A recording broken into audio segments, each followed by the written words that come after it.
Hey, y'all, welcome to another episode of Speak on It. Your host Dom, got my co-host Biv with me. It's a lot to discuss. It's a lot to discuss for this weekend. From we're having this weekend, man. I want to dive right into it, but I want to let y'all know. Tell your friends that we are live on Facebook. Follow us on our YouTube page. Like us on our Instagram page. Say something to us on Twitter. If you can't find our platforms, make sure that you go to our Facebook page. Our link tree is there, and you can follow us on all our platforms. Without further ado, I'm gonna let my man Biz say something to the people before we get live, or before we jump into it. Welcome everybody to the show. It's just let's just go. Let's just get into it. All Let's just get right, listen. Let's start with the breaking news. Let's start with the breaking news real quick. Doc Rivers got fired. Um, I'm excited. I'm excited because I'm a fan of a particular team. Um, that's why I'm excited about the firing. But should he have been fired? That's what I'm asking. Should he have been fired? yes and no. No, only because it was the first year with that particular team. So I just feel like maybe he should have gotten another year with everything that happened with the circumstances, with COVID and everything. Maybe he should have been given another year to try to get everything together. But at the same time, this is the second 3-1 lead that he's been the coach of with that particular franchise. That a 3-1 lead been blown. That's that's not a good look. It's also not a good look that they had already taken a little bit of power from you previously because you had a little bit of control over basketball operations, and then they took that away from you. So you were probably already on thin ice. And let's just say, man, that whether it was the Chris Paul, Blake Griffin era, or the brief Kawhi Leonard, Paul George era, the Clippers have always underachieved and always been a bigger letdown than they were anything else. So I hear what you're saying. We talk about the power. They get Lawrence Frank the power, but I will say this: if Doc Rivers is not there, Kawhi Leonard and Paul George is not there. I'll say that. Um, I do like him. I love him as a coach. Not knocking him. I love him as a coach. I think he can coach his behind off. He does have to win championship. But talking about specifically with the Clippers, I don't think he should have been fired. I think that before Doc Rivers got there, it was Vinny Del Negro was there. And before that, it was I can't think of the coach's name now. I forget his name, but it'll come to me later on. But Vinny Del Negro and there was another coach before there, and they always was trash, terrible. Vinny Del Negro came there. They was a 500 team. Then Doc Rivers came, and he automatically made them relevant, exciting. Um, all playing under Donald Sterling. Like he had Donald Sterling as his coach for a little. I mean, as the owner for a little bit, and he still made that team relevant. Um, and then right now, like you said, this year, it's just so many things that's happening. Like the Miami Heat is in the finals. Like nobody expected that. Like nobody predicted them to go to the finals, and there they are. Yeah, I mean, now we predicted the Lakers to be there or the Clippers to be there. The Clippers fell short. But it's 2020. It's 2020. It's a throwaway season. It's a season where you just throw this season away. Anything happen. Anything is happening. And like I think he should have got another year. But I do like I said, I'm excited that he is open on the open market because he makes stuff like he gives us headlines to talk about. But it's also going to be a franchise out there that he's going to turn around because he turns franchises around. Let's be real. He does turn. He might not have won a championship. He did win in Boston, but he did turn the franchise around in Boston. He turned that franchise around in Orlando, and he turned the franchise around with the Clippers.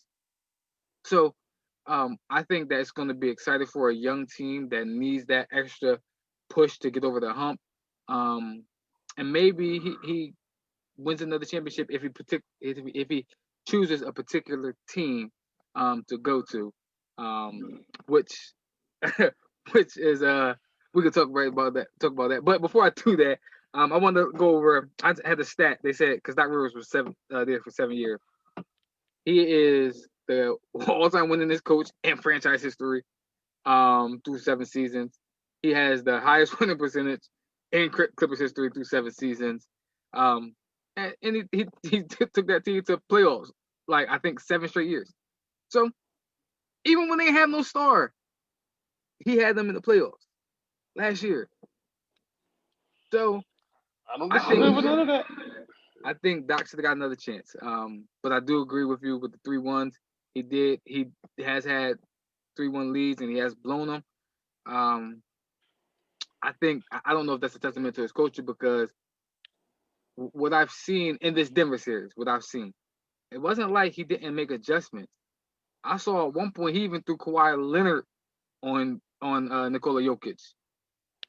He just couldn't do nothing. So, but yeah, I'm excited about Doc Rivers being available. Which brings me to the breaking news or the report that's out there. There are two teams interested in him. One being my Philadelphia 76ers, the other being the New Orleans Pelicans. I'm excited about both. I'm not gonna lie to you. I'm excited about both. One, the New Orleans Pelicans is Duke Universe is New Orleans Dukies, so I'm excited about that. They got nothing but Duke players on that squad. But I'm excited because they're young. They have a lot of talent. They got Zion. They got Brandon Ingram. They got like a abundance of talent there, and I think with the right coach, they can be elevated to a nice contender in the West. I think just having him adding Doc does it become like Blake Griffin and Chris Paul all over again in Lob City, what he had with the Clippers, but even having more pieces around him. Like JJ Redick's there. Like JJ Redick played with Lob City with the Clippers. You know what I mean? So that is an intriguing destination if he does decide to go there. But where I would love to see him at is in Philly. I think he instantly provides discipline. He instantly provides stability. He instantly provides cachet. He instantly provides leadership. He instantly provides everything that people say the Sixers need. Um, he instantly provides that, and I think it then is on Elton to provide the pieces to around him to get him some shooters to fill out that roster. I can see him choosing Philly over New Orleans simply because Philly is more ready to win a championship now, Mm-hmm. and it's in the East. And you don't want to, if you can avoid going through that gauntlet in the West, I would avoid going through that gauntlet in the West. But New Orleans is still a team that's probably 3 to 4 years away, not just because of how young they are, but also they're gonna have to wait a little bit for the better teams to get a little longer in the tooth. So I'd say Philly would be the better choice for Doc. Although I wouldn't go to Philly and try to coach that disaster. Listen, I personally wouldn't unless I know that they're gonna make some moves to get in to bring in the right pieces. I'm not gonna go coach that as is. I'm I agree. gonna have to. I'm gonna want some say on who you bring in because that team has regressed. So I definitely would want some input on who's staying, who's not staying, and who we are bringing in. So because I follow the team. Um, Reports are in the past couple of years they've been heavy analytic, which and it shows in their play. They've been heavy analytic, and what they're trying to do now is they're trying to get the analytical guys out, and bring in more basketball minds in, which why they've given Elton Brand full reign. And I think that Doc Rivers will be the perfect coach because he's a basketball mind. And I do agree with you that they need to put better pieces around the two stars. They just need to. Um, in 2018, we seen Ben and Joel at their best because they had nothing but shooters around them. Now we made the playoffs. We did get beat by Boston. We got out coached. Um, but there was a lot of liability. So what they tried to do is they tried to bring in more defensive minded players around those players, but they lost a lot of the spacing and shooting. So I think that if Doc comes in, he needs to get back to that. And we've seen it. We've seen it in we've seen it with the Clippers teams, whether it was with Chris Paul and them, or whether it was with the Clippers that Doc will space the floor and put pieces around his two stars. So I'm excited about it if he does come in. I am definitely excited about it. Another piece of breaking news that just came up, or just a report, not a breaking news, but it's just a report that just popped up. I wanted to discuss real quick is Victor Oladipo might want out of Indianapolis, might want out from the Pacers. That's interesting to me. That's That's real. interesting to me. It's not like they did anything wrong to him, or they're not winning. Like, dude, they're not winning because you can't stay healthy. Like, if you should be lucky they want you to stay. Like, for somebody that wants out, like they they gave you an opportunity to be a star and become an all star. Like, they gave you a shot, and they're continuing to stick with you while you can't stay healthy, and you want out. See, like, this is when the shoe's on the other foot. When people always talk about the players need to be in control, and the organizations don't look out for them and different stuff like that.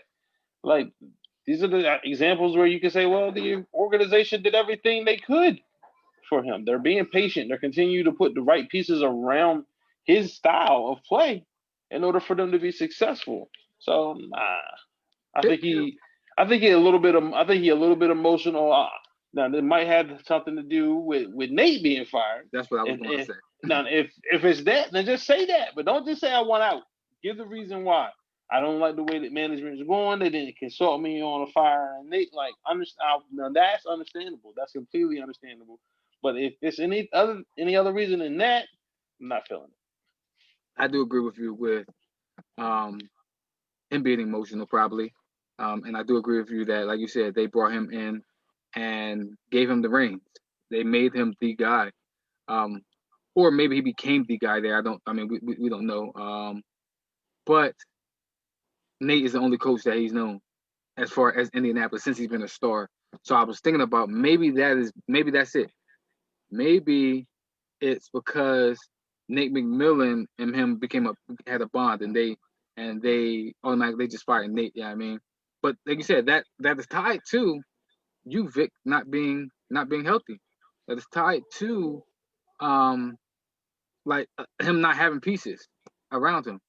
Um, Now I heard he said that well, not he said, but he became the third option. But that's because you were not healthy and you were um you were coming back from an Oh, injury.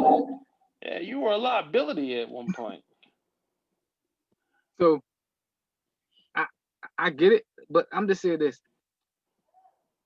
I think there is something going on in that that Pacers front office, that Pacers organization, because Vic isn't the first superstar that went out of from that franchise. He's not the first one. We've seen that happen with Paul George as well. Uh, so, Yeah, but we seeing how that's played out. His best bet was probably to stay in Indy. who Paul George? Yeah. Paul George's best bet was to stay in OKC, probably.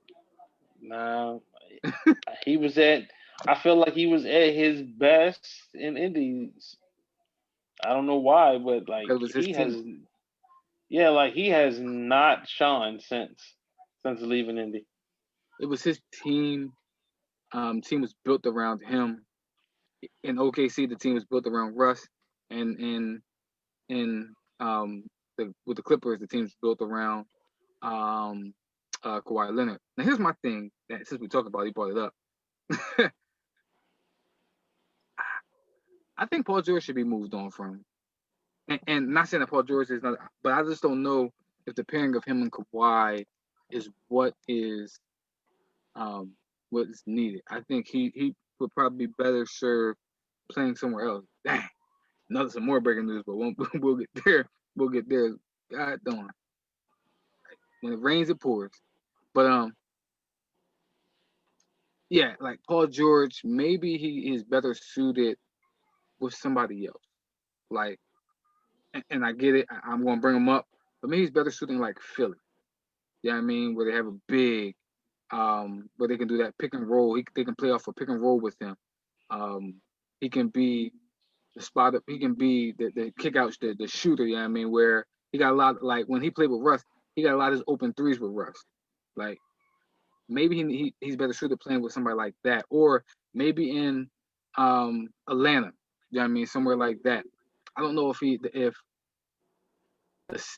don't know what it is about him, but when he plays with another superstar, and I know he played with another superstar in Philly and in Atlanta, but when he plays with like another ball dominant superstar, I just don't know if he flourishes in those situations. He just need to play better, man. I'm done making excuses for the dude, man. Like he just need to play better. Like he got opportunity after opportunity. Like when a guy is shooting the ball in the NBA and he kind of like it wasn't a highly contested shot, but he wasn't wide open. My man hit the side of the backboard. Like I really do believe that. Like he was saying, like he need to see a psychiatrist or whatever. Maybe he do. Like maybe he need to see a sports psychologist or something. Like he need to see somebody because he's just not the same dude that. And then like maybe he's not as confident in his game because of the leg. I don't know what it is, but he has not been the same since the leg injury. He's had flashes, but he's not been consistently the same guy from Indiana that we seen when we thought that he was gonna be that guy, and he was looking like that guy into the leg injury. So yeah. So I'll throw this out there, and then we can touch on it later, when we get there. But breaking news: Jordan Reed out 6 to 8 weeks. When it rains, it pours. You were right. God damn. But let's jump into baseball real quick. Playoffs start tomorrow, and of course my team ain't there, so I mean I really don't got a rooting interest or really care, but I'm gonna watch it because we got to do a sports show. But the question that I asked out there, I threw out there in the chat was, who is the most intriguing matchup, or what matchup are you looking forward to see the most intriguing matchup? I'm gonna tell you, it's a lot of matchups I like. It's a lot of matchups I like. One of the ones that stand out right off the bat is I'm looking. I can't even. Dang, y'all play the Indians, right? Y'all play Cleveland Indians. Nah, we can't. No. Y'all play the Reds. Y'all play the Reds. Yes, sir. We play the Reds. Yeah. How the hell the Reds make it over us? Anyway.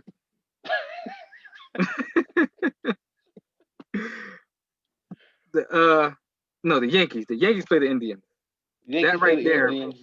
That one was an intriguing one. Because to me, it's pitching versus bats. Listen. And which bats are gonna be hotter is what it's gonna come down to in that series. I don't really think either staff is gonna be completely dominant, but also it's getting ready to start getting a little cooler in both Minnesota and in New York. So it's gonna be fun. The Yankees started getting hot a little bit more towards the end because they had ran into a real cold streak at one point when guys were completely on the shelf. But now that everybody's starting to get a little bit more healthy again, they starting to play a little bit better baseball. I Listen, I never really something about the Twins just make you not believe in them. I don't know what it is, I know what it but is. It's called the playoffs. That's what it's called, playoffs. but but I probably would take the Yankees in that series. I just believe in their bets more. But they play the Indians. The Oh yeah, Twins I'm play sorry. Houston. The Twins play the That's the Twins and the Astros. yeah, That's the matchup. the Twins play the Astros. I'm gonna say almost every matchup in the AL is intriguing. I'm not like every matchup in the American League is intriguing. Um, like I said, the Twins in Houston. You got the Oakland A's and the White Sox. No, So I'm taking the Twins. I'm taking the Twins over the Astros. The Astros snuck in. They have not played good baseball. I don't think they're just going to automatically hit a switch and just start playing good baseball. so if we doing picks, I'm picking the Twins. I'm picking the A's. I'm picking the Indians, and I'm picking the Rays. I'm picking yeah. If we're gonna do picks, Hold on, who do the A's play? the A's play White Sox. I'm taking the White Sox. I'm gonna take the A's. I'm gonna take the White Take the Sox. A's in that. There's something about the White Sox, man. They all right. They seven There's seed. something about them. They good 7 seed. I'm gonna tell you this this Cleveland But that Yankees. that's what it was. It was Astros and the Twins. It was Cleveland. Yes, Yankees and the Indians. That one right there. I'm still taking the Yankees. Ah, I'm gonna take the Indians in that. I'm gonna The take Yankees. I think I'm they gonna lost take the 6 out of the last Pittsburghs. 8. Um, I just again it's 2020, man. Like I don't know what's going on. Yeah, even with them losing the 6 out of the last 8, they were still playing decent They're playing baseball. good They was baseball. playing some good baseball. They was losing to some solid teams. They weren't playing that that the Rays. I think they was playing. They played like the Rays and the Blue Jays. So They play. Yeah, they was playing some good teams. So I just think the Yankees bats is just they they'll got turn it bats. on. They got bats. So They'll the turn it on. Cleveland. They'll turn it They on. got Cleveland. Cleveland They got don't have no pitching too. arms. Huh? The I said the Yankees don't Yankees got don't have arms. no arms. Cleveland got arms.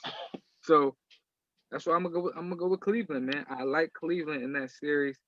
Um, on the NL, Garrett Cole has to pitch well for the Yankees. He has to win his game. and you know I he's don't going care up what against. game it is. I don't care what game it is. If he's on the bump, he has to win.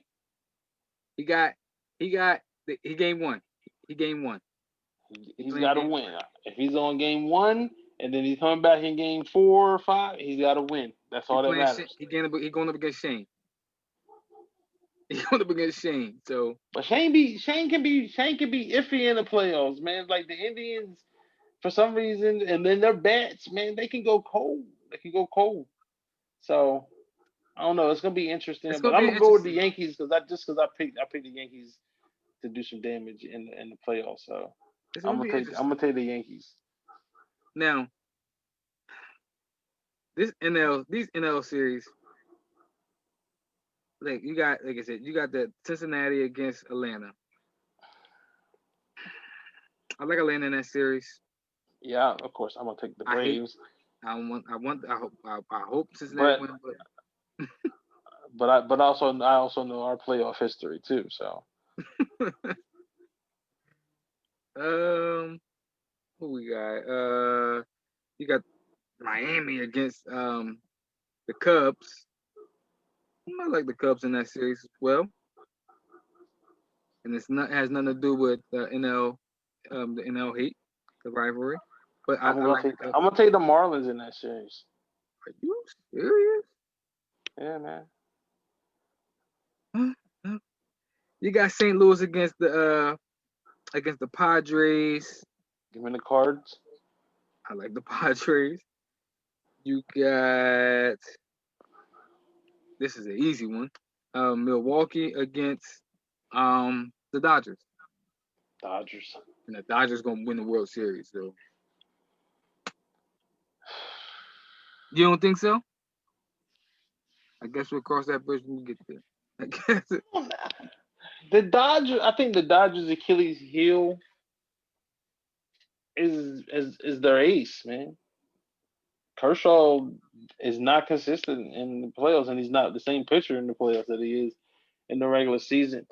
Hopefully, again, because we're in that shortened season where guys didn't get the guys are probably right now and again getting into mid-season swing. Maybe he finds his stride and rides out. But for some odd reason, when October hit, Clayton Kershaw is not as dominant. here's So my thing. I don't think they care who is on the mound. Those bats, they show up. They've been showing up all season. Those bats have showed up all season.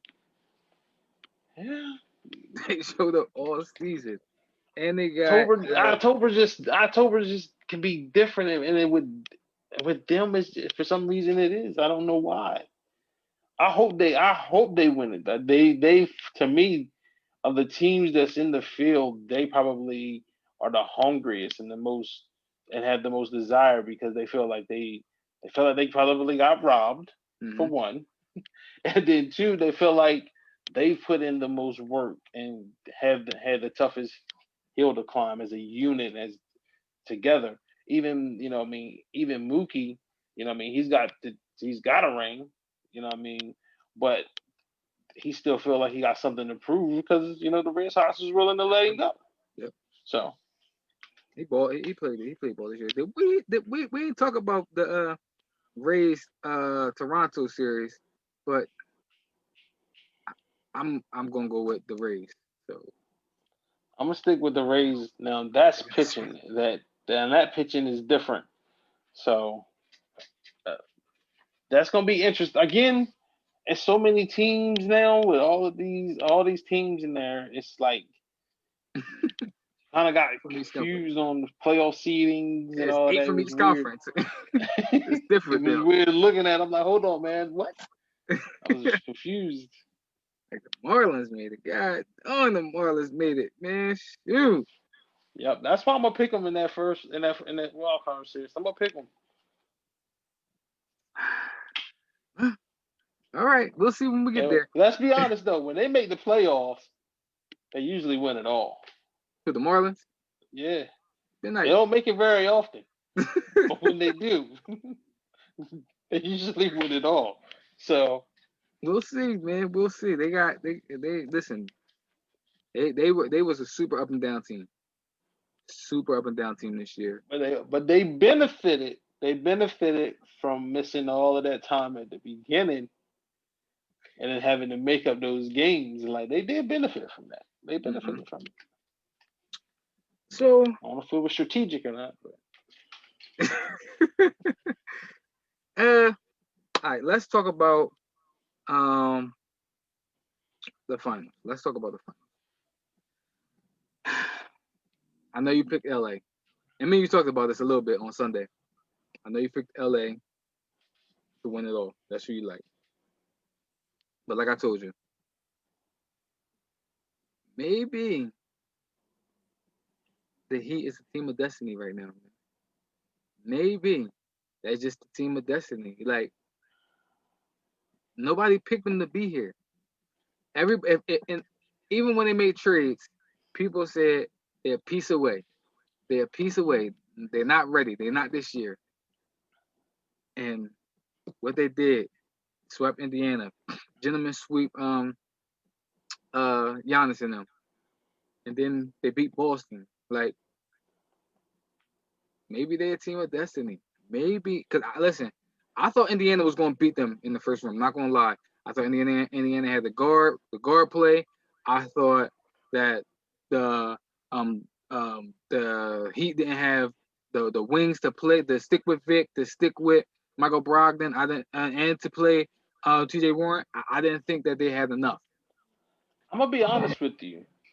I didn't think a scoring by committee team could win in today's NBA because normally you might have, even though now there's two superstars on most teams, there's still some really good players that will kind of balance it out. Like this isn't like the '04 Pistons, you know what I mean? Mm-hmm. But at the same time, it is because they win by scoring by committee. Like Mm-hmm. nobody knows who's gonna be the guy. Like Bam went off last night. Like went off. Well, crazy. You know what I mean? And then Tyler Hero went nuts before. So Mm-hmm. it was like it's like you pick your poison, but they're gonna always find a way to win. I just feel like, and I'm just gonna be real. LeBron has to win this series. He has to. He has to. He has to. He doesn't have to win his Finals MVP, but he can't lose this series. He You gonna for give him a pass? no, he can't. The haters won't give him a pass. Like the haters will put an asterisk on it if he wins, but if he lose, they're gonna double down on him. They're gonna double down on him. Like I just, he needs to win for that. He needs to win for that reason, you know, and for himself. You know what I mean? And for himself, because it's been some ugly happenings. And like he's had some great performances, but he's had absolutely gotten smacked around the last couple of times that he's been there. So he needs this for himself, man. So The crazy thing, right? I'm glad that you mentioned the '04 Pistons. Who did they beat? They beat the Shaq and Kobe led Lakers, and um, I'm getting that feel. I'm getting that feel. I thought Miami was going to. I thought Miami was going to lose this series when looking at it, but like I said, I'm getting this feel like they may be the hungrier team. They may be the hungrier team in this matchup.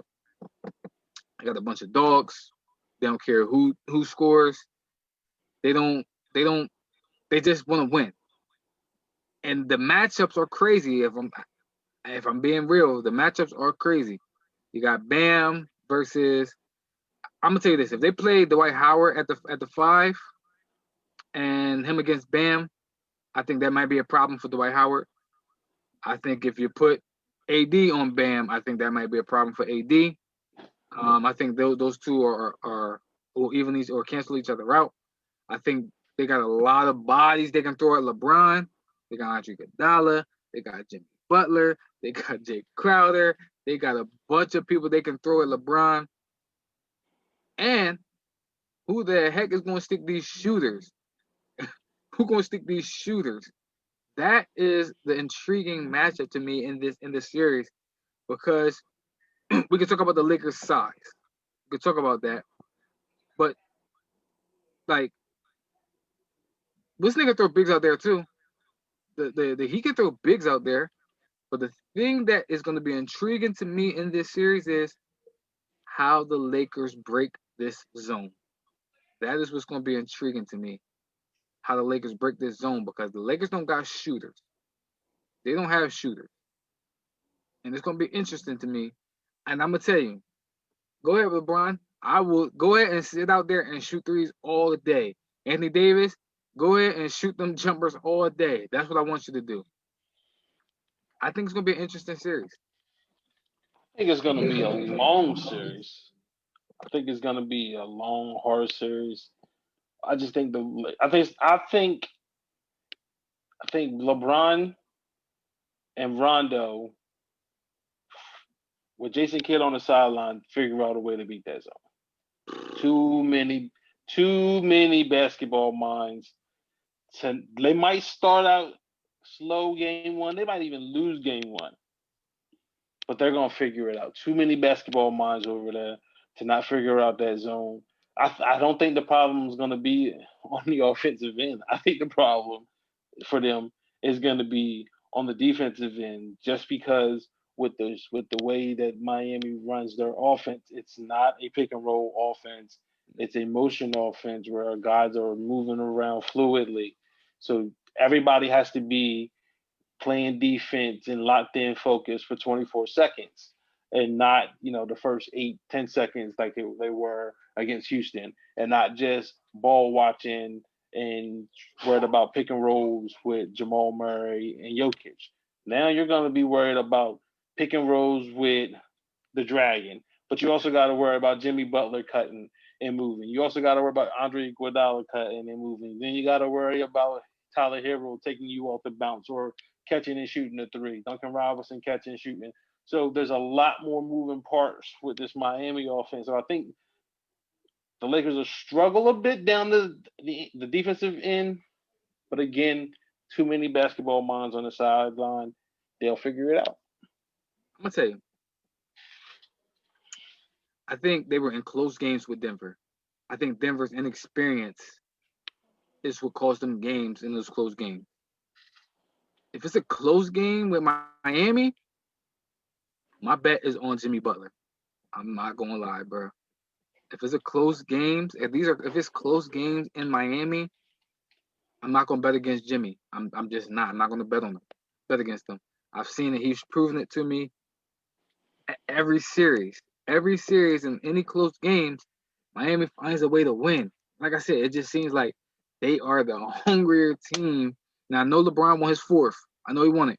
I know LA wants to do it for Kobe. I know they want to. But it's just something intriguing to me about that Miami team. And they got my favorite player of all time, there. So I'm gonna ride with them. I'm gonna ride with Miami. Miami in 7. Lakers in 6. Oh, shoot. I'm gonna tell you, it's a win-win for me. I'm not gonna lie to you. I like I said, I like Dwayne Wade being there.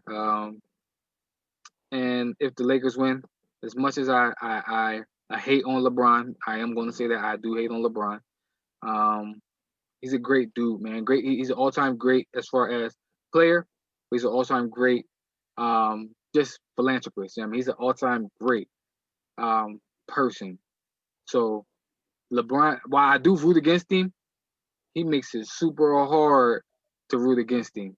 Just being real, he makes it super hard to root against him. But I just root against him because it was him.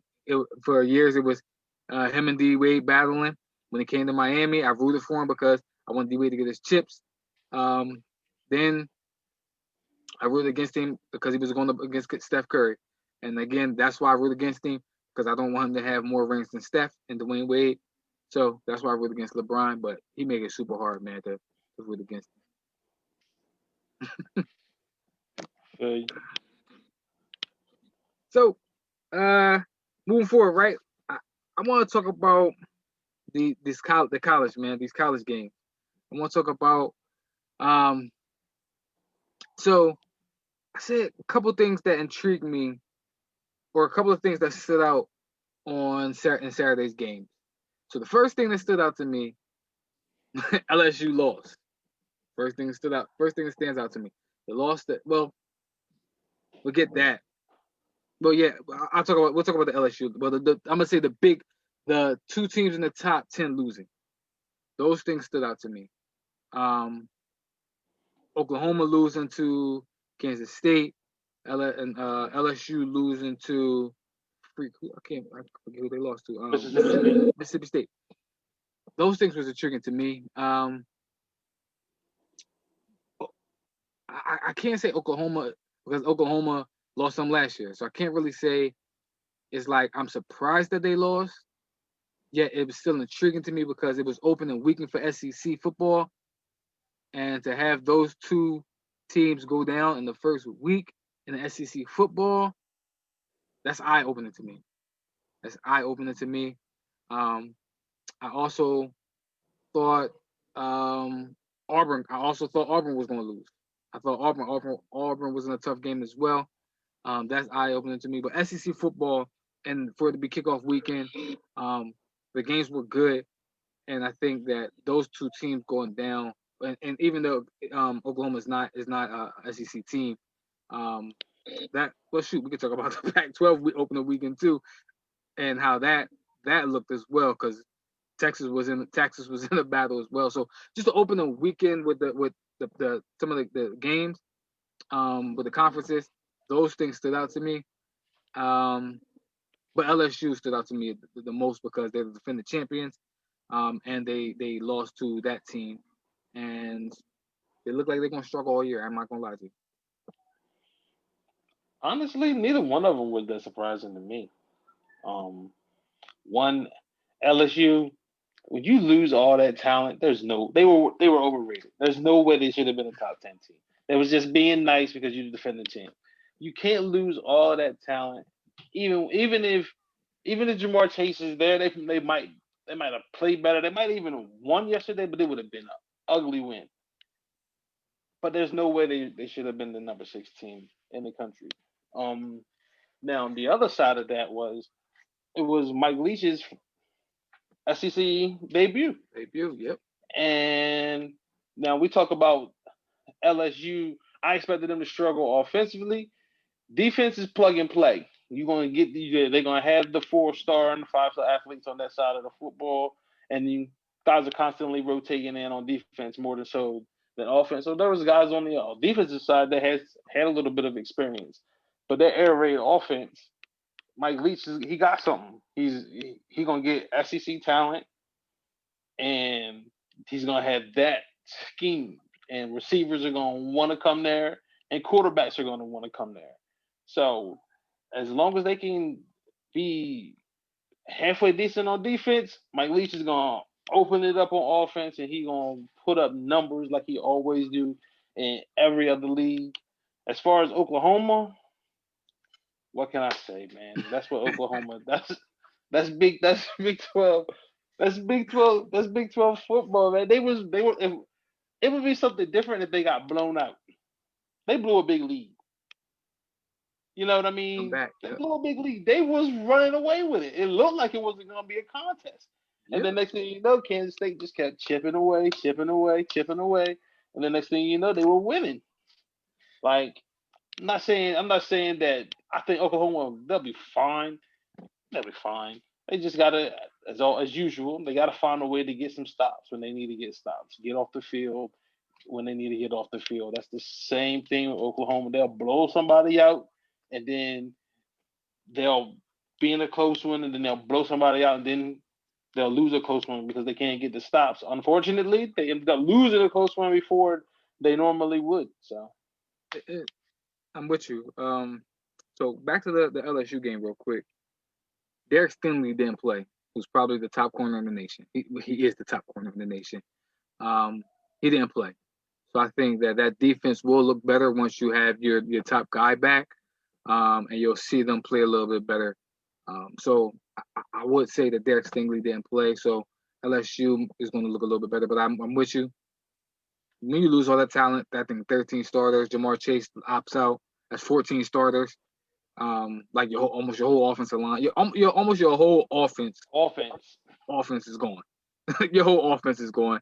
And then you had 3 of your top pass rushers. You had, well, not top pass rushers, but you had the top pass rusher, and you had Mike Divinity, and you had Jacobs, Jacob Phillips or whatever, Philip Jacobs.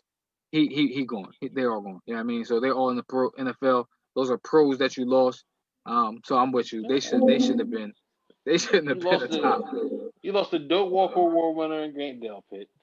You lost Queen. Like they lost so many guys. There was no reason that they should have been ranked 6. Like keep them in the top 25. Patrick Queen. Definitely, yeah. Patrick definitely should be like you want to be respectful. Keep them in the top 15, but they weren't there. They're not a top 10 team. And like if this was a full season, I could see them going in, 8-5, 9-4, or something like that, because they're in the SEC West. Mm-hmm. So, yeah, Beat Alabama though. Watch them beat Alabama. But anyway, they'll be good by that time. Watch. Speaking of that, right?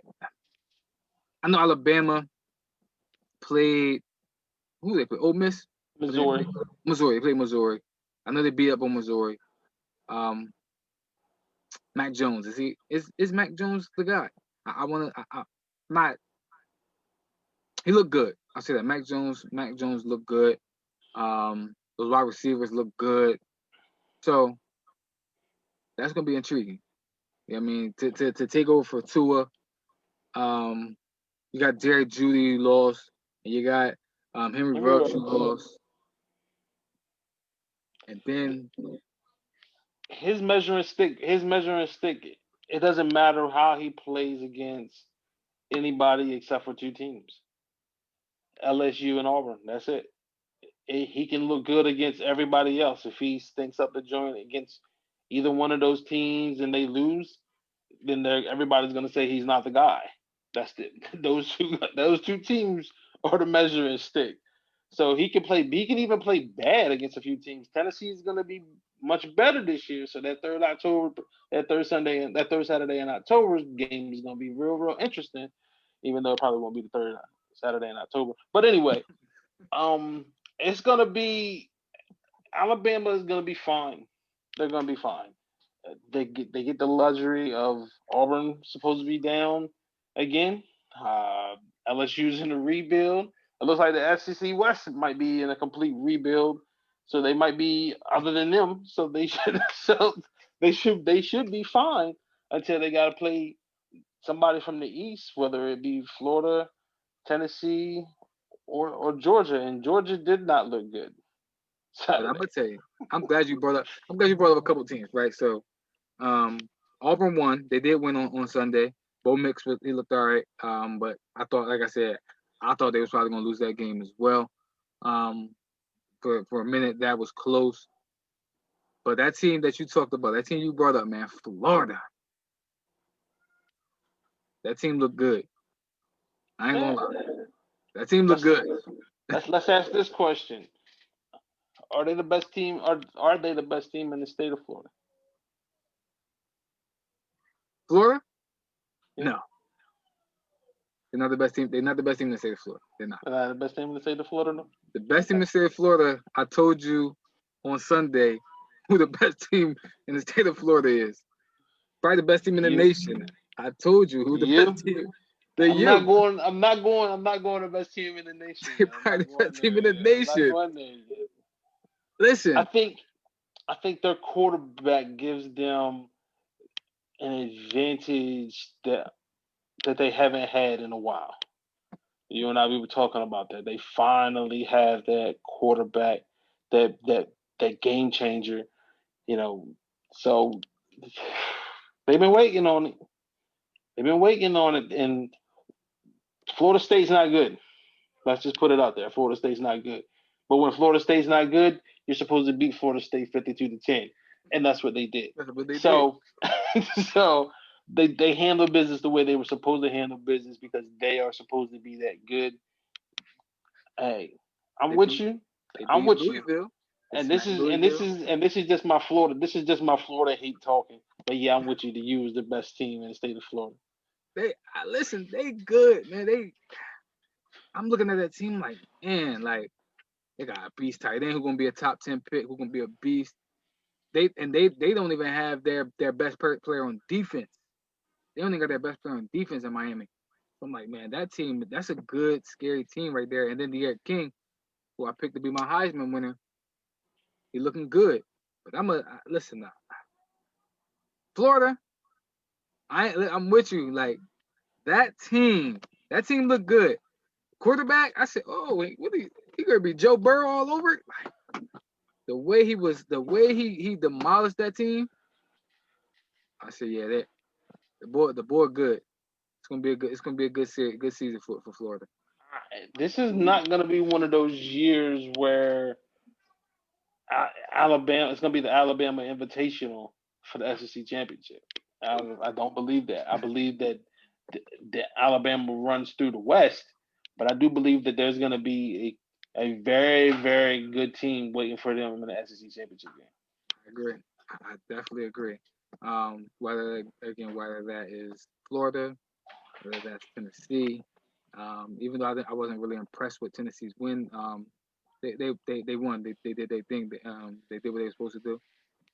I wasn't impressed with Tennessee's win, but the fact that they won that game on the road, you know, opening weekend, that showed me something, and it was and they didn't play particularly well, especially at the beginning of the game. It looked like they were getting ready to get smoked at first. Because South Carolina moved the ball pretty well, and then they went on the three, and I was like, oh man, this looked like Tennessee of recent years. It's not look like the team that everybody said they supposed to be, and then they turned it around. So I think they'll be again. Everybody gonna get better week by week, week by week. I think the most interesting thing that's gonna happen is we talked about the state of Florida is UCF again. What are they gonna do with them? Because it doesn't look like nobody's gonna challenge them in the Americans. Nobody. So, so what are you gonna do with them? This has to be the year where college football does away with how they pick and put people in the championship game. This has to be the year that they do that. They have to do away with the system. Can't you expand it this year, considering you shortened the regular season? So you can't Yes. say that we're not expanding it because of more games. You can't say that.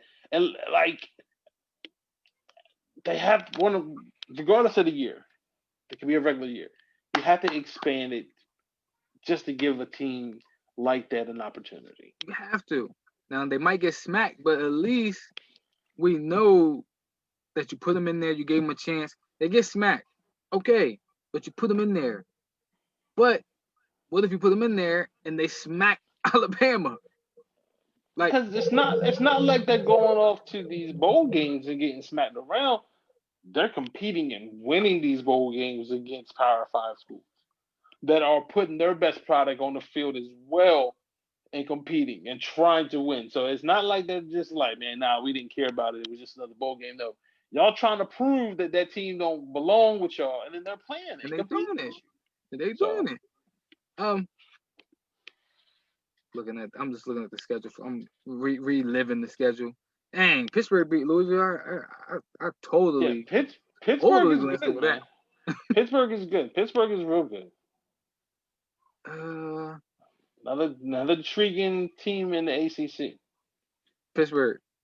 I Yep. agree. Like the ACC would now, especially with Notre Dame being able to compete for a conference championship, that conference is weird. It's Like gonna be a when you tough think conference. like you think with Clemson, Miami, and you throw Notre Dame and you throw Pitt North in there, Carolina, North North Carolina, like Carolina. It's Clemson, gonna be Clemson, interesting. Clemson, Clemson don't have that cakewalk anymore like that they just Nope. had last year. Nope. It's gonna be real. Like you said, every conference is gonna be intriguing. Every conference is gonna be intriguing. Even the Pac-12 is gonna be intriguing. Um, Well, that's gonna be the because most intriguing. There is no juggernaut like I there. said, because you don't have a juggernaut there. You don't There's have no a juggernaut. juggernaut in the Pac-12. You just don't. Um, Now, like I said, like you said, I think that Rattler does put up a lot of numbers because it's just that system. He did look good on Saturday. But like you said, and so did Shane. Not Shane. Sam. They look good.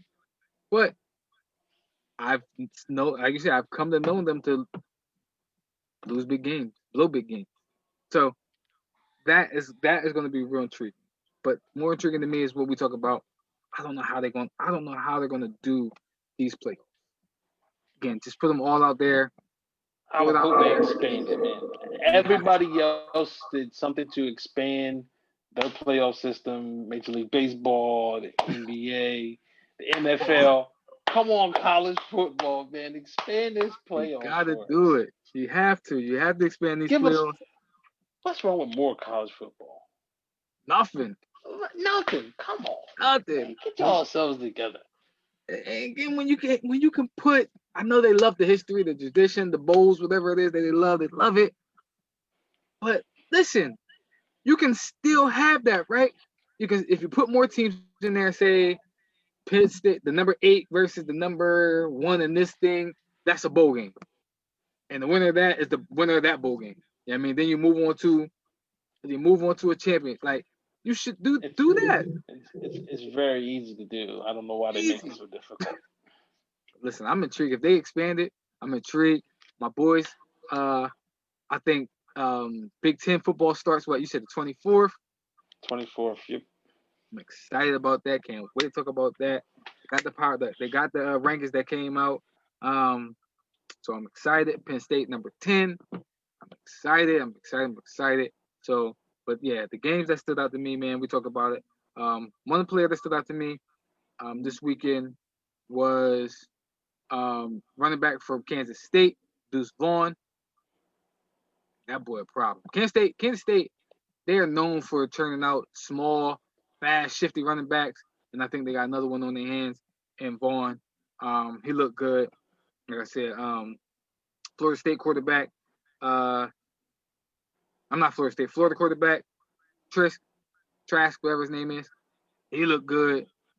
Derek King looked good. You know what I mean? And Mac Jones looked good. So those are my standouts and takeaways from Saturday's game. Now, on to these Sunday games. Want to take a moment of silence for the Eagles? Oh my God, man! How the freak? So we got a lot of stuff. Wrong. I'm not gonna. We got a lot of stuff going wrong with it. A lot of stuff going wrong. Carson not looking like Carson until late in the game. I don't know what the heck Doug Peterson was doing. I don't know what the heck Doug Peterson is doing. I don't know what Jim Schwartz is doing at times. We got a lot of injuries. I just don't know. I don't know. The biggest, the best thing we got going for us, and we'll talk about in one of the topics, is the NFC least. That's the best thing we got going for us. But Doug Peterson, his play calling is trash. Like, you kicked. It was 19 seconds left. There's 19 seconds left. 19 seconds. It's 4th and 12. Yeah, run the play. Say you take up 7 seconds. Now you don't get it. Now you give Cincinnati the ball with 12 seconds left to go. All you gotta do is stop them. Hold them for 12 seconds. That's all you gotta do is hold them for 12 seconds. And then, okay, we settle for a tie. Not, that's our first option, to settle for the tie. I got a lot I could talk about with my Eagles right now, but it's not looking good. It's not looking good. The best thing probably we got, the next best thing we probably got going for us, which is probably not bad, not a good thing either. They probably smoke us, is that the 49ers, the 49ers is all the 49ers on IR. Like, that's but shoot. I just saw what's his name? Nick Mullins. He out here looking like he should be the starter over Jimmy Garoppolo. So you said it, not me. Ain't looking good for us, but yeah. Look terrible. As far as the Eagles go, Doug Peterson gotta go. It's just that simple. You can't be a Super Bowl team and continue to just regress. I'm not saying that it's the exact same guys out there, but you still got the quarterback that took you to that playoff experience. You know what I mean? That playoff appearance. It was Carson that took him there. The team's not getting better, and you're not gonna get rid of Carson. So you gotta move on from Doug. So, let's get rid of Doug first. But I feel like at the same time, the play calling be bad, but Carson got to make better decisions too. I agree with that too. Like, he's got to make better decisions. As much as we can question the play calling, he's got to make better decisions. guys got to make plays around him too. So they're just a mess. But like you said, they're in the NFC least. in the So. NFC least, which is crazy because we're half a game out of first place. Could you think? Just imagine this, right? Just imagine, and it could happen. Legit, this could legit happen. Monday night, the Eagles could be in first place in the NFC East, least, whatever you want to call it. Monday night, they could legit be in first place. What's the name? Got the Rams. I mean, got the Viking, the Ravens. Redskins got the Viking, the Ravens. Cowboys, I think they have the Giants. I think they got the Giants. The Giants could beat the Cowboys. They can. The Giants could beat the Cowboys.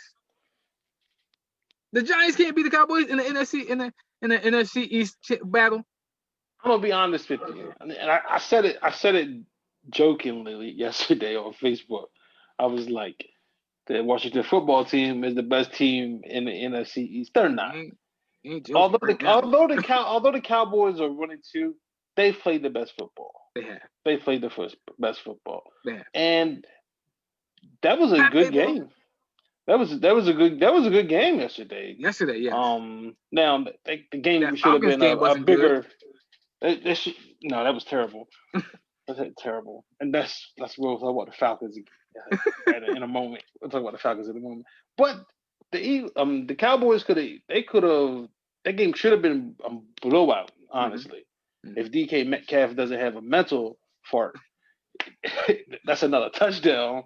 So, but they were in that game. Mm-hmm. They were in the game. They've been in each game, and it's come down to a play or two here or there that's been the difference. Other than the Atlanta meltdown. So they could easily be 3-0 or 0-3. So easily, yep. That's the Cowboys. That's the Cowboys. In the one game that we know they definitely, without a doubt, should have lost. It's the game they won. The game they should have lost without a doubt is the game they won, which is crazy. Now the Seahawks game they should have lost without doubt also. But like you said, DK Metcalf did some uncharacteristic. I feel like they did a lot of uncharacteristic things in Seattle, but they still won it, pulled it out. One thing I wanted to talk about in that game is why the heck 31 other teams couldn't find Aldon Smith. Aldon Smith came out of I think he lead the league in sacks. But he also had the look on his face and say, "Well, like, man, I'm glad to be back, but why did I choose here?" That's probably what he said. Like, dang, I thought we was going. That was the look on his face, like, man, I'm loving it, man, but why I choose here? Like, dang, Aldon Smith, boy. Shout out to Aldon Smith, man. Listen, he looking all good. 5 years, came back, he's killing it right now. So, Dallas is the most talented team in the NFC East. Shoot, probably maybe in the NFC. They're probably the most talented team in the NFC offensively. But it's just something about that star. Like, they just find a way to lose. And I want to say this. People say Dak is he plays well, he put up numbers. He's a $40 million a year quarterback. And I'm like, man, I don't, and this is not Cowboy hate. But I'm like, I don't see it. Because when games are close, the quarterback that's getting $40 million, they're winning those games. One possession games outside of Deshaun. But Deshaun has, listen. It's a different situation. Like I said, Deshaun. It's a different situation. I'm with you. Dak, his numbers are great, but there's nothing wow about him. He doesn't jump off the TV screen, like, I'm like, it was so funny because I was watching something and they were reading off, like, he's like got the second winning highest or third highest winning percentage since he's into the league. I'm like, man, they kept going 8-8. How? like, how? Like, how is that possible? And I'm like, hold on, man, who cares about regular season? Dude only got one playoff win. Like, we've got to figure out. Like, we've got to figure out another measure of quarterback because he's not having the same success as the other guys, but he's gonna get the same money as other guys, and it's just I don't think he's a bad quarterback. I think you can win a Super Bowl with him because I don't think he's the guy that's gonna hurt you and prevent you from winning a Super Bowl. I just don't think you build a team around him to win a Super Bowl. I think he's capable of winning a Super Bowl. I think he's a Super Bowl winning quarterback. He doesn't turn the ball over like that. So I don't think he's going to prevent you, but I just don't think you say, here's the keys to the ignition. Go win us a championship. I don't think he's that guy. Do you think of, and this name just popped in my head. I got to probably think about it a little bit more. But Donovan McNabb, that's what I think about. That's the name that popped in my head when I look at Dak Prescott. Donovan McNabb. And because Donovan didn't have the weapons that Dak has either, but Dak doesn't have the defense that Donovan had either. Like, so when I say about Donovan McNabb, is I think you can win a Super Bowl with him because he's not going to turn the ball over. He's not going to be the reason the team loses. Dak is not going to be the reason the team loses. I disagree with that with Donovan. We ain't gonna talk about my man. Anyway, that's the name that popped in my head. And maybe, like you said, maybe I'm wrong. Maybe I'm off my rockers with it. But I just think that, like you said, Dak isn't a guy that's going to like say get on my back and let's go. I seen it like even yesterday. He was throwing underneath the Zeke. They were playing high, but when they got a little bit pressure on him, he took one sack. He came out he got out of the other sack, which was a great play. But then it was like his awareness was off because he just threw it up there.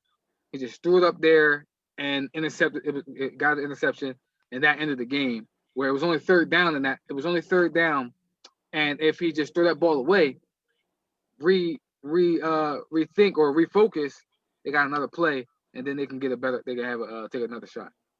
So, I feel you. But yeah. Right now, I do like the Cowboys. They're the best roster. They have the best team. But I'm gonna say this: Washington is a quarterback away. I'm gonna say that. Washington a quarterback away. That what they building over there, that defense, that front 7-4, whatever. That's a nasty front seven over there. It's a nasty front seven over there. So I think they're a quarterback away. Some other stuff. So Falcons. Let's talk about that South division. Let's talk about the Falcons, man. What in the world? Listen, Dan Quinn. What's the boy? What's the the coach name? I think his name Dan Quinn.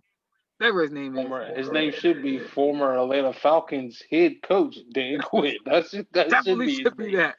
That should be his name. Like, what is he like? They should be. Yeah, he should be fired. They have not recovered from that Patriots loss. They are still recovering from 28-3. They should be recovering from what they just gave with the Dallas.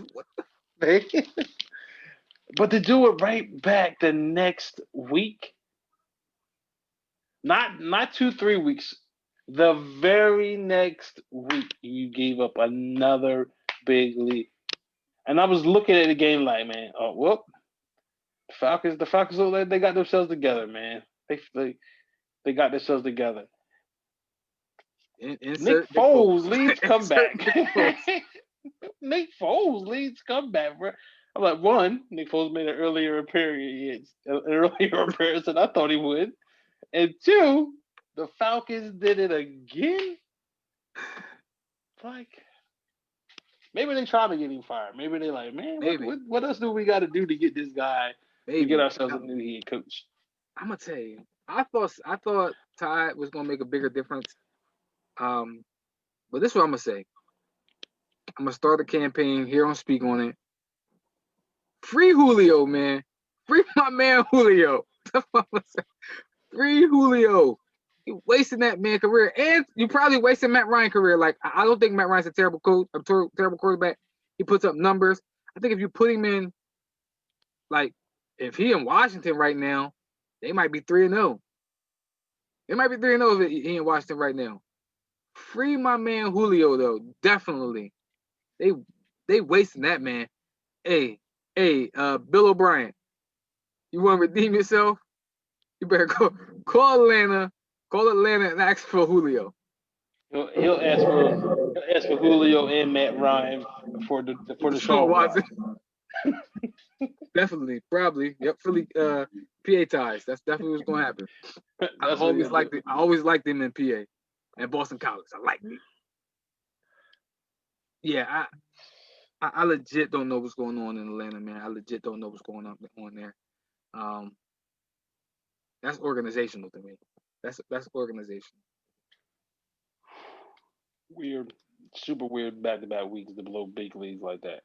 Crazy. Yes, absolutely crazy.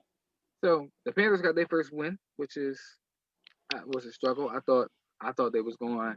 Did you pick them? I don't know if you picked them. I know you picked them the week before. You picked them this week. So, I still like what I seen out of San Diego quarterback Justin Herbert. I liked it. Like that. I did like what I seen out of Teddy. So that was cool. But to me, the best team in that division, I thought it was going to happen a little later. But the best team in that division right now is the Buccaneers. The Buccaneers is the best team in that division.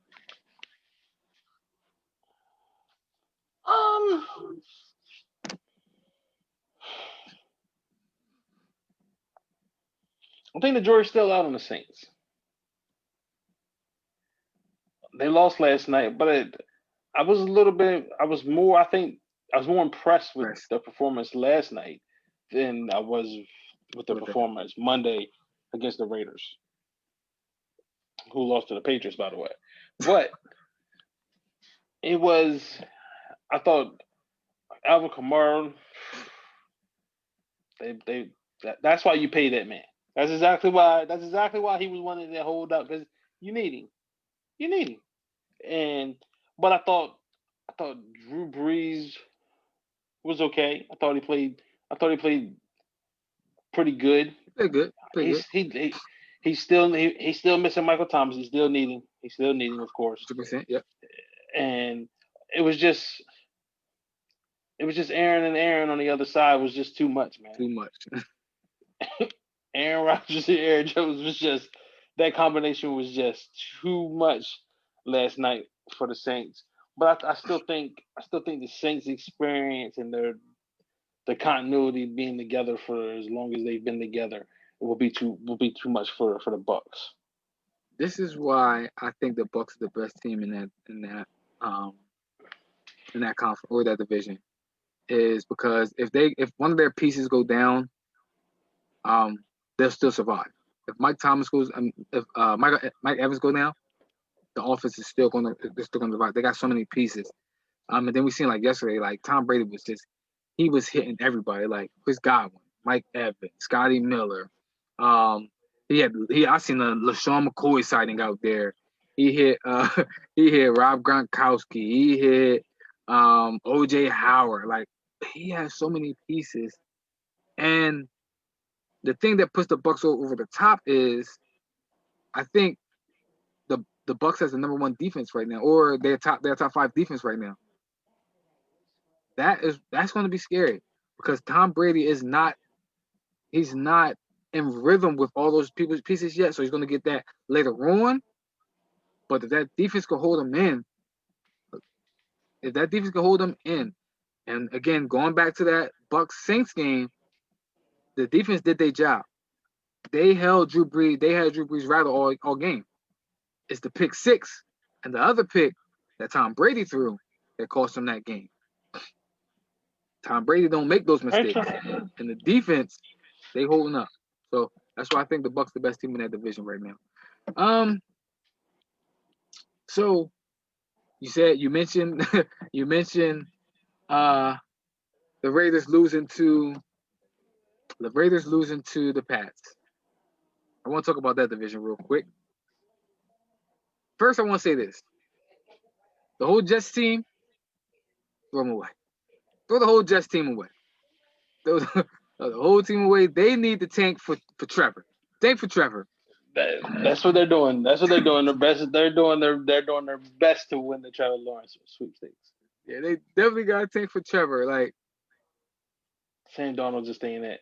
He just ain't it. Like and I don't know if it's a Jets thing or him thing, but he just ain't it. Seeing ghosts, that's what he do. Legit. He legit see ghosts. Like he ain't never gonna live that down. The only way he lived that down is if he goes somewhere else and become Drew Brees. Like that's the only way he's gonna live that down. But the way he turned the ball over, the way he's doing, and he had turnover problems in college. So what he's doing now, man, is like, yeah, throw that whole Jets team away. Throw that whole Jets team. Dolphins got their first win. Was real impressed with it. Fitzmagic had a little bit of magic in him. So I'm impressed with their first win, but I'm not impressed because it was the Jaguars. I did pick the Jaguars to win that game, but I also was the same person that picked the Jaguars to go 0-16. So, I don't know who the real Jaguars are. So real Jaguars, please stand up. They're a little bit of both. I don't know who they are, but DJ Shark didn't play in that game, so maybe that he'll be a difference maker. But the two teams I really want to get to in that conference or that division, Patriots and the Bills. Patriots legit can be 3-0. The Patriots legit can be 3-0. They played Russell Wilson. They had a chance to win that game. Came up short. They could legit be 3-0. And then they demolished a team that went in and smacked the Saints. So, and they're doing it differently. Like, one week they beat you passing and Cam running. The next week they beating you with Cam throwing for however many yards he threw. And they have like, what's the name, having 4 touchdowns or 2 touchdowns. Rex Burkhead, and Sonny Michel going off and going crazy. Like, so they can beat you a bunch of different ways. And as much as we made reference to how many players they missing on defense, the defense is still playing well. And just as we know with Bill Belichick, his defense start out slow. They usually start playing better towards the end of the year. So if they're already at this level now, that could be scary come later on in the season. Yeah, until they run up against Pats are still the Pats. We try to write them off because they didn't have Tom. It didn't matter. They still got the short sleeve sweatshirt guy on the sideline. The Pats are the Pats. But I'm gonna tell you, Josh Allen took over. This is his division, bro. He gonna run this division. Brian, I'm not gonna say he's gonna win 6 Super Bowls like Tom Brady, but he may put a stranglehold on this division. Bro. I can't say it yet. I know you can't say it. I know you on this train now. Listen, you're looking good, man. You're looking good.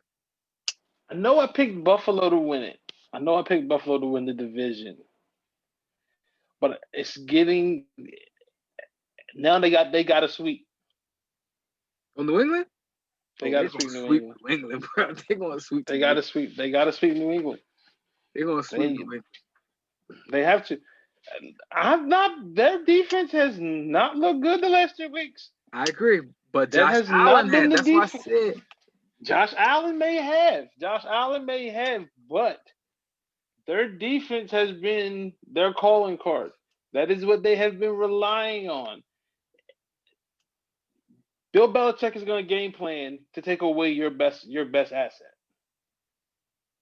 I got you. He's going to game plan that. That means you're going to have to still score points because he's going to make sure you score points. You're still going to have to score points where your best asset is your number one option is not going to have the game that you want him to have or that you need him to have to be successful.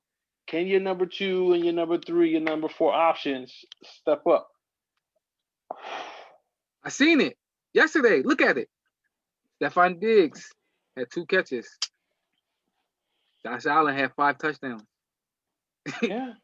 He had 2 catches. Josh Allen had 5 touchdowns. One of them was to Stephon Diggs. They had Jalen Ramsey on him. So that was a tough matchup for him. Now.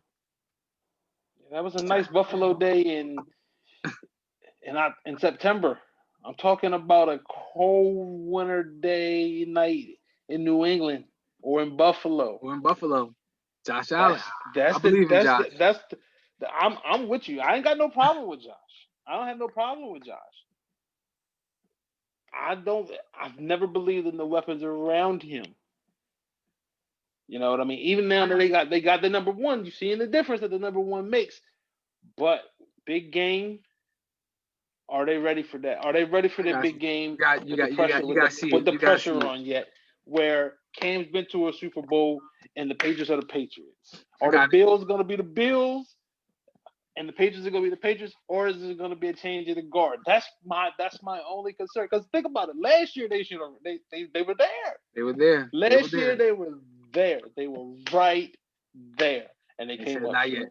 And they said, and Tom Brady said, not yet. So I'm with you. Let's jump to this conference real quick. We was high on Las Vegas last week. Are we still high on them now? Yeah, they just read again. Bill Belichick game plans to stop your best player. What Darren Waller do? Not much. Not much at all. You know, so they're still young. They're still young. They'll figure it out. I think they'll be fine. I don't think they can win the division, but I do think they can compete in that division.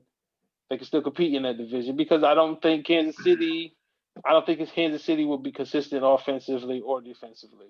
I really do believe. I think they're going to have a Super Bowl hangover. I agree. And I think it starts tonight. But we'll talk about that game a little bit closing out. But I'm with you.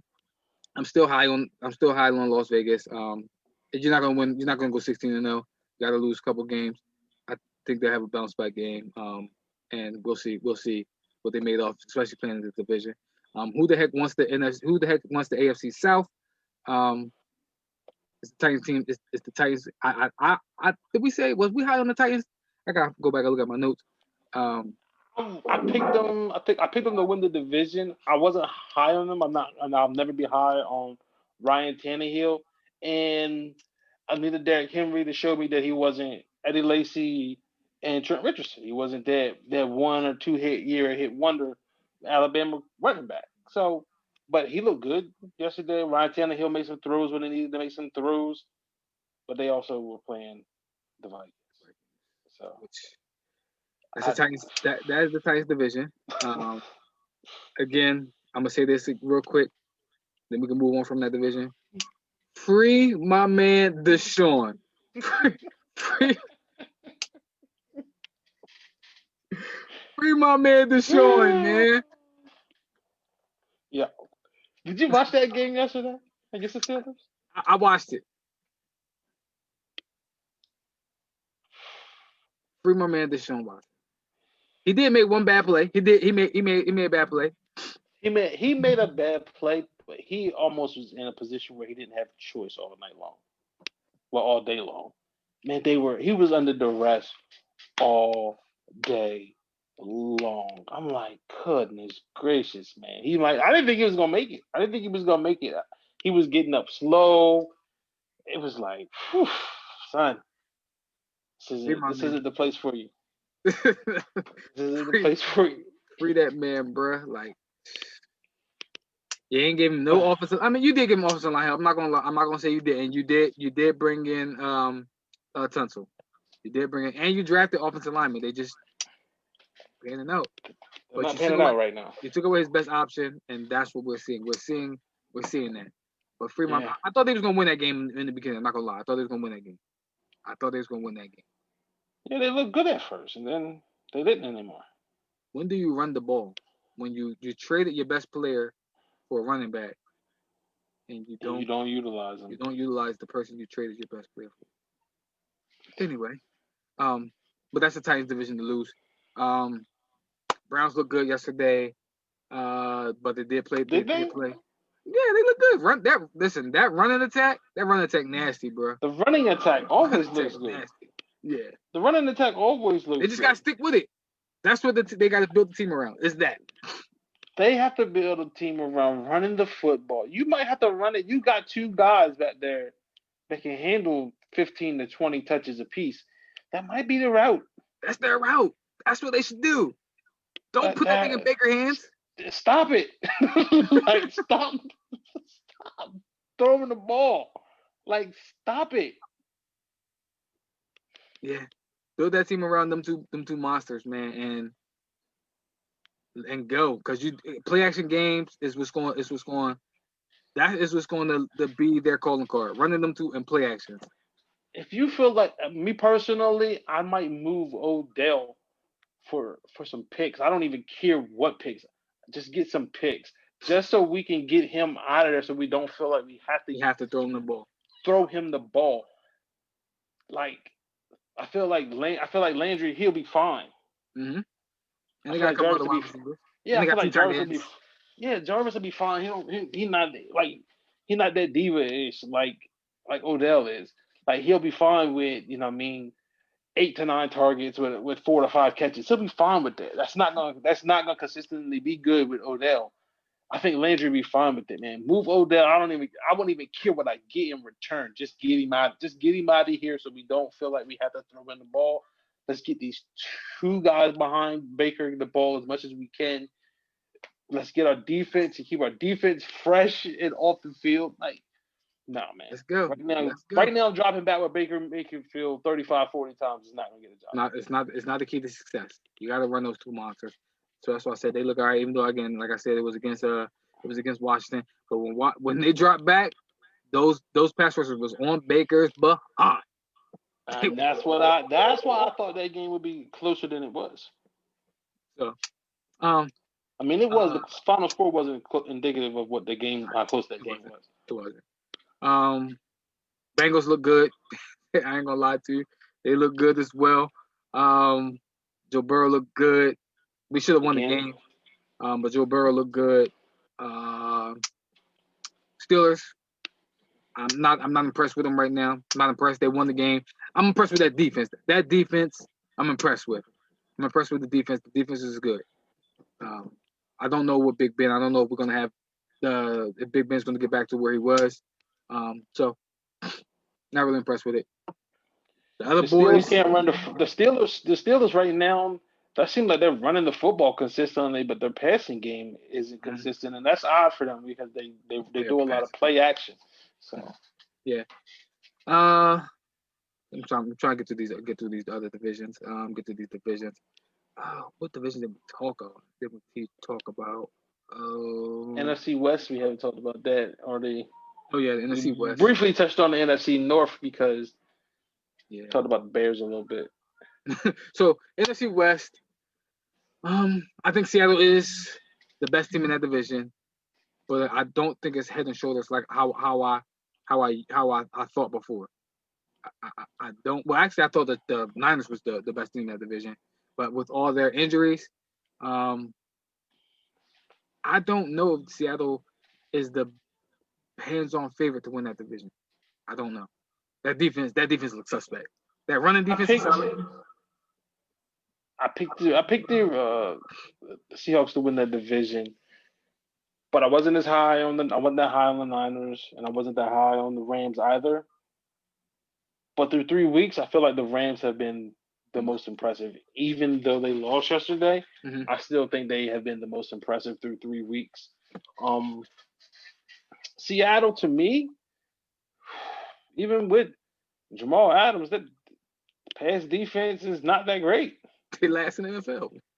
It's not that great, man. People is just picking it apart right now. I don't know if it'll get better going forward. And these two, if they think they're going to win a Super Bowl, but I think the Rams have been the best team so far through 3 weeks. Up until yesterday, I would have said the Cardinals. I don't know what the heck Kyler Murray was doing yesterday. I don't know what he was doing. He looked about 5'8" the way he was throwing. The way he was throwing to he had 3 picks yesterday. He should have had like 4 or 5. I still think they win 12. I still think they win 12 games. Because even with his picks and turnovers, they only lost that by 3 points. So I do think that was Atlanta Lions. Yeah, so you got one of those games. You have one of those games. So I do think that they bounce back. But I'm with you, man. That Rams team has been the most consistent team in that division so far. Even they just ran into the hottest quarterback in the NFL. That's what I'm gonna say. They just ran into Josh Allen. They ran into Josh Allen yesterday. And they was up. This one, they was down 25 points. They came back, took the lead.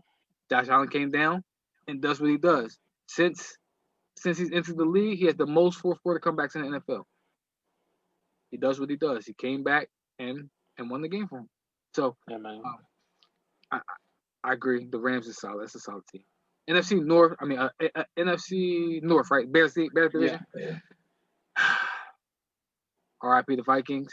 I'll say R.I.P. to them. Oh my goodness. R.I.P. to them, man. They had that game won. Had it won. And Ryan Tannehill beat them. So I'm gonna say this.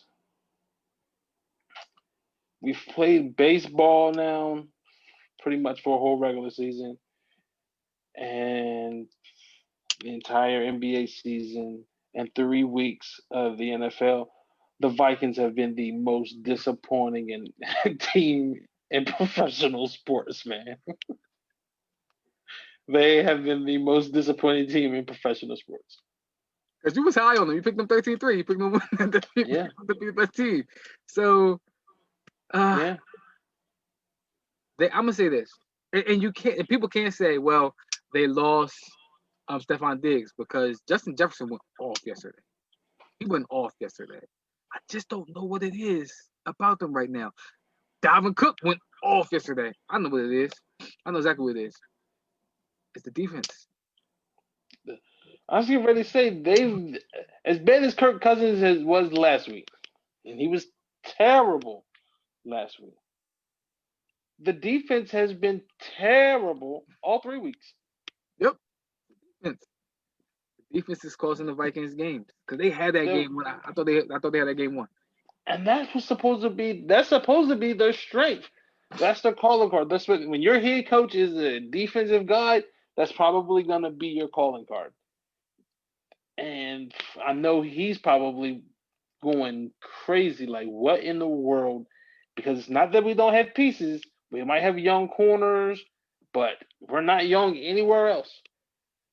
Mm-hmm. And we're not getting the pass rush isn't consistent. The run defense is almost non-existent for 3 weeks. Like, I don't know. I don't think they can. I really don't know. They can't recover. That's why I said RIP to them. They can't recover. I'm gonna tell you, they can't recover. They listen. Detroit, they had a good game yesterday. But listen, the Bears. Thank you. The Bears insert Nick Foles. They 3-0 now, like, and they got Nick Foles now. So he's starting. He's starting. He's not going to lose games like Mr. Trubisky. He's not going to if the defense gets a lead, which Nick Foles can do, defense going to pin their ears back. They're going to get to the quarterback.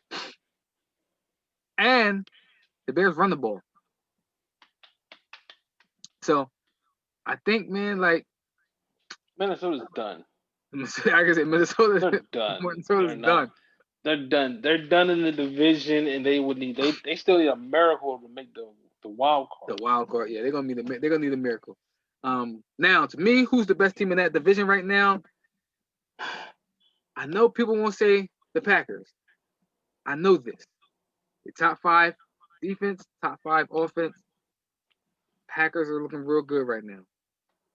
But I did see in 2 games where they have a weakness. We said it last year. They have a major weakness, and I don't know why people go away from it, and I don't know why if a quarterback can take advantage of it. But their rush defense is trash, terrible. I seen what Adrian Peterson did to that defense. I seen it. I seen what Alvin Kamara was doing to it a little bit last night until they stopped going away from it. Green Bay look good. They got Aaron and Aaron. They do. They got Aaron and Aaron. They got Aaron, and Adams. So they look good. But the Bears play tough. They got a quarterback in there who's not going to turn the ball over a lot, and they're gonna run the ball.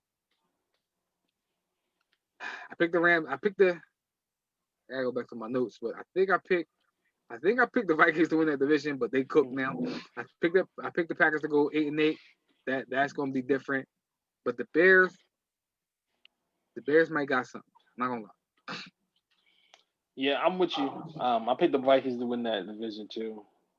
I think I picked the Vikings to be the top seed in the NFC. You did. So you know how I feel right now. But I think the Packers win that division. I don't think Aaron Rodgers is gonna lose that division when he's got that running game and the defense is good enough. Mm-hmm. Especially with the way that he's playing. So I don't think the Bears run game is good enough to be dominant. Right. You know what I mean? I don't think they can control a game. Right. I think they should enough to have that with that defense. But I am with you. I still think the Packers win that division. I'm not gonna lie to you. I think the Packers does win that division. Even though I did pick them go 8-8, Aaron Rodgers is a different dude right now. Aaron Jones is a different dude right now. Contract year for him. But I'm with you. I don't know if the Bears have enough running game wise to stop, or even with their pass rush to stop Aaron Rodgers right now. So I'm with you. I think we touched on all of them. NFC East, like I said, who wants that division? And I'm gonna say this: nobody. Nobody wants it. Alabama, maybe. Alabama, somebody Clemson. Somebody else wants it, but it ain't none of the teams in that division. So starts on the last topic for the night, and the game that's probably going on right now, which it is. Ravens. It is Chiefs. Chiefs up 6-3 right now. Okay. Chiefs, Ravens. Are we looking at? They were talking about it earlier. Are we looking at the potential conference championship, the next Super Bowl winner? And do we think that these two teams can win multiple Super Bowls over the next 15 years?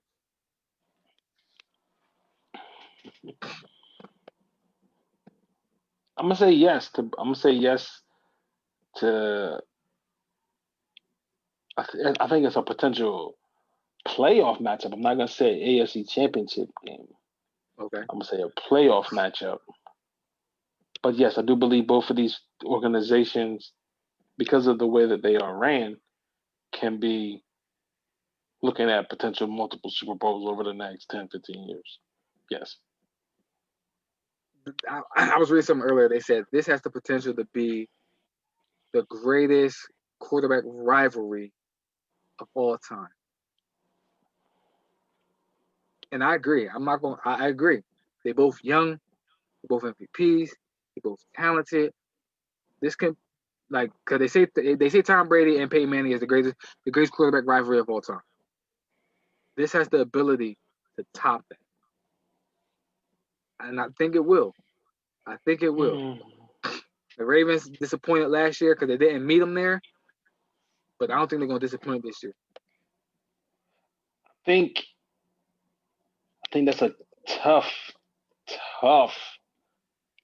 comparison when you're talking about Tom and Peyton. Whew. Because it felt like 20 years it was just one of them two was gonna take their team to the Super Bowl. It felt like it was just gonna be one of them two every year for like 20 years, even though it definitely wasn't that long.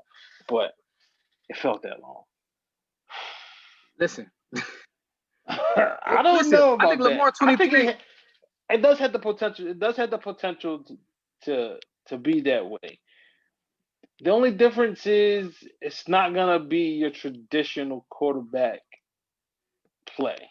Mm-hmm. It's not gonna be you're gonna be going basically apples to oranges when you're talking about traditional pocket quarterbacks to these two guys who are more elusive, who both have proven that they can throw the ball from the pocket, but they're so much more dynamic, man. It's just this is what video games was made for. And I agree. And that's what we got. I'm just gonna enjoy it for now. And if in 10, 15 years, if we want to have this conversation again, we can have this conversation again. We're gonna look back on this 10, 15 years now, like, yo, it was on to something, man. It was on to something. So yeah, I'm excited about it. Think about this though. Think about this. I'm just gonna put it out there. The Patriots re-signed King. That's 3 black quarterbacks on championship caliber teams for probably the next 10, 15 years. Which is crazy. And that's what I say. If the Texans fire Bill O'Brien,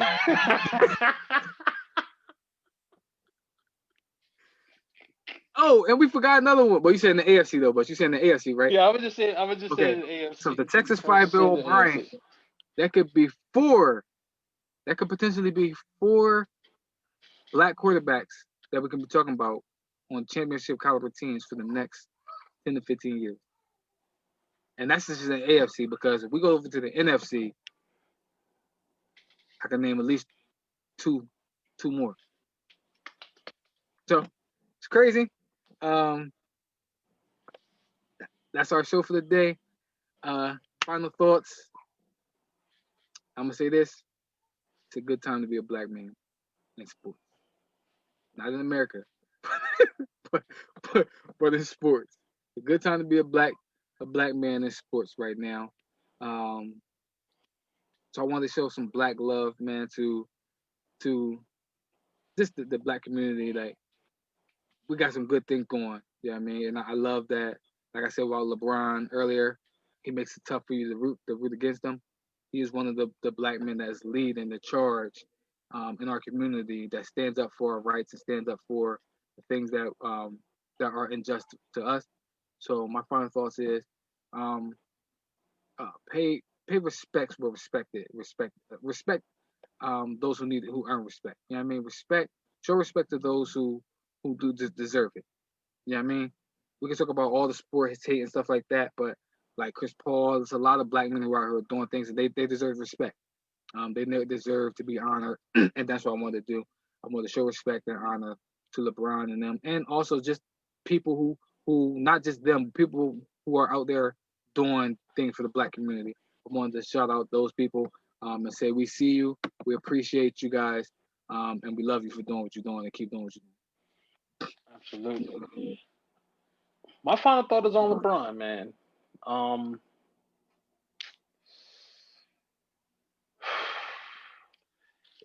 10 finals, man. This is gonna be his 10th finals, and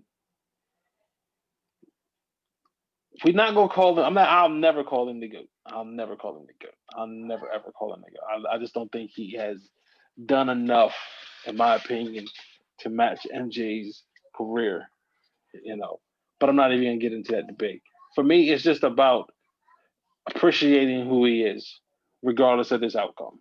You know, I, the bashing is gonna come, unfortunately. But man, even if you bash him, man, still appreciate what he's doing. And I know we've been saying if the Lakers is gonna win the finals, it's gonna be because of AD. After what I've seen, it's not. It's gonna be because of LeBron. If the Lakers win the finals, it's gonna be because LeBron was the best player on the floor, and he's gonna be Finals MVP. He does too much on both ends of the floor. He does way too much. So LeBron taking the Lakers in 6, and LeBron gets his 4th ring, and he gets his 4th Finals MVP. Shout out to LeBron. And like you said, as one person who bashed him, hated on him. If you're a fan, you respect that man on and off the court. So that's our show for the day. I love it. Make sure y'all subscribe to our YouTube channel. Make sure y'all like us on our Facebook page. Listen to us on our Instagram. Go look at some of our pictures. We're gonna do some more pictures on our Instagram page. But drop a comment on Twitter. And like I said, if you want to know on our how y'all can follow us on all our platforms, it's in our link tree on our Twitter page as well as on our Facebook page. But that's our show for the day. If y'all got anything y'all want to talk to us about, make sure y'all drop those comments. Any shows that y'all want to be a part of or that y'all would like for us to discuss, make sure y'all drop them on one of our platforms. We'll definitely get back to you guys. But that's it. That's our show for the day. Until next time, y'all, speak on it. Peace. All right, y'all.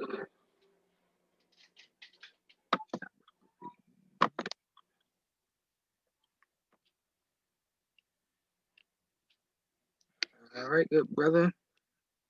All right, man. I holler at you. All right.